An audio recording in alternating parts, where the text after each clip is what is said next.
Hello दोस्तों, आप सभी का एक नई वीडियो में स्वागत है। आज की वीडियो में हम सभी पढ़ेंगे सबक 3, अपने काम से काम रखो।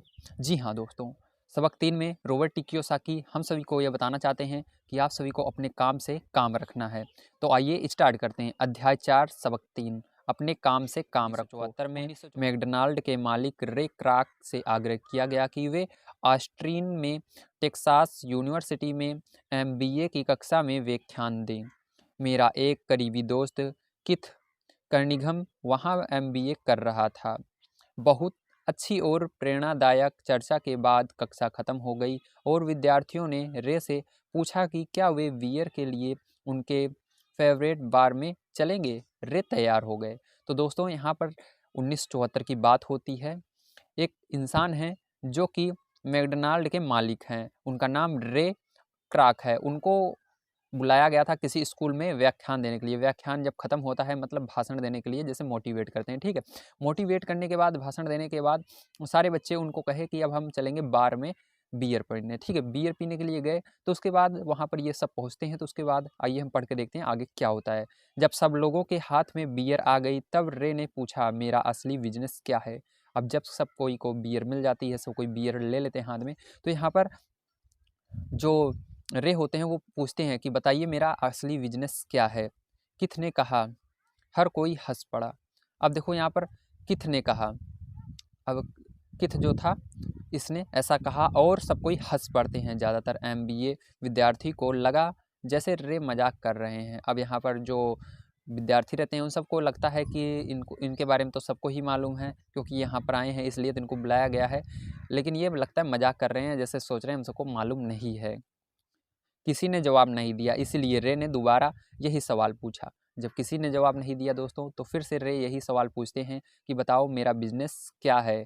विद्यार्थी दोबारा हंस दिए और आखिरकार एक बहादुर विद्यार्थी ने जोर से कहा। अब इसके अंदर एक बहादुर विद्यार्थी रहता है जो कि जोर से कहता है, दुनिया में ऐसा कौन है जो ये नहीं जानता कि आप हैमबर्गर बिजनेस में हैं। अब कहते हैं कि दुनिया में ऐसा कोई भी इंसान नहीं होगा जो ये नहीं जानता होगा कि आप जो हैं हैमबर्गर के बिजनेस में हैं। रे हंस दिए। अब जो ये रे होते हैं ये हंसने लग जाते हैं। मुझे मालूम था आप लोग यही कहोगे, और कहते हैं मुझे ये पता था कि तुम लोग यही कहोगे कि मैं बर्गर के बिजनेस में हूँ। वे एक पल के लिए रुके और इसके बाद उन्होंने कहा। अब वो थोड़ी देर के लिए रुकते हैं और सोचते हैं, उन सबको देखते हैं। उसके बाद कहना शुरू करते हैं, लेडीज़ एंड जेंटलमैन, मैं हैमबर्गर बिजनेस में नहीं हूँ। मैं हैमबर्गर का बिजनेस नहीं करता हूँ। मेरा असली बिजनेस रियल इस्टेट है। मैं असली बिजनेस करता हूँ रियल इस्टेट का।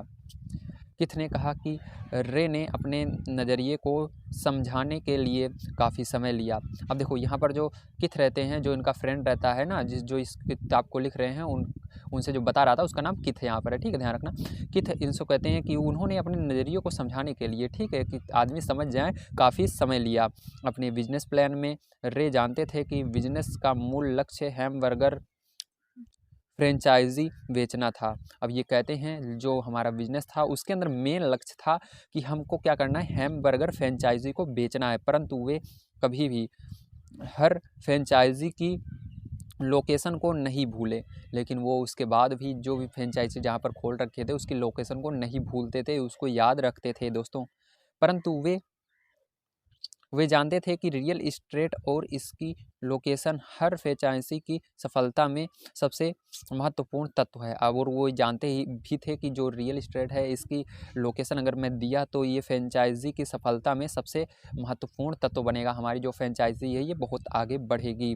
मूलतः वह आदमी जो फ्रेंचाइजी खरीद रहा था और रे क्राक के संगठन की फ्रेंचाइजी चयन का सदस्य बनता था, और इसी कारण से जो भी इंसान इनके यहाँ आकर के फ्रेंचाइजी खरीदता था वो इनके साथ जुड़ जाता था और इनके भागीदार बन जाता था, इनके साथ मिलकर के बिजनेस करने लगता था। वह भी उस ज़मीन के लिए पैसे दे रहा था और उसे खरीद रहा था, और वो पैसे भी देता था ज़मीन खरीदने के लिए, और यहाँ पर उसको इनको मदद भी मिल रही थी। जिस तरह से कोई मदद करता नहीं है पैसे दे करके, उस तरह इनको पैसे देते थे और मदद भी करते थे दोस्तों।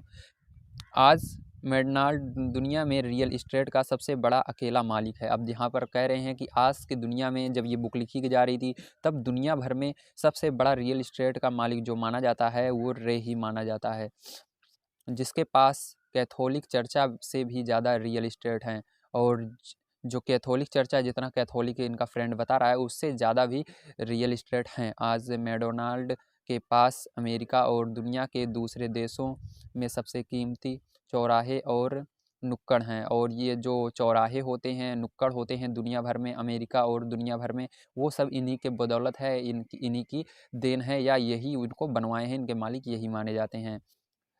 किथ ने कहा कि ये उनकी ज़िंदगी का बहुत बड़ा सबक था। और किथ जो थे, जो इनका फ्रेंड था, जो इस बुक को लिखने में मदद कर रहा है, जो बता रहा है, वो कहता है जब मैंने ये जाना तो ये मेरे लिए बहुत बड़ा सबक था।